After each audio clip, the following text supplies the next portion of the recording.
Abuda. Aku mana? Ada bilisa ni kena bulan ada bilisa ya. Herkes de olsun bilisa.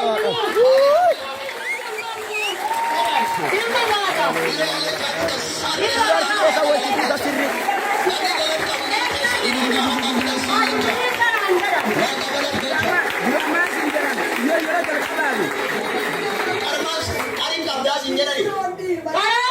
Asma, betul tu. Kuliah kemana nak cincin tu? Ini kabda sinjalan. Ani ni.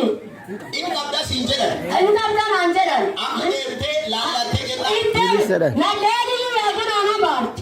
Ini kabda sinjalan. Ini kabda anjaran. Aku bukan cuma lalate naik. Kablis. Dekat dia lalate sinjalan. Ya lalate. Dekat lalate na. Lalate. Asmanam. Anggur dulu.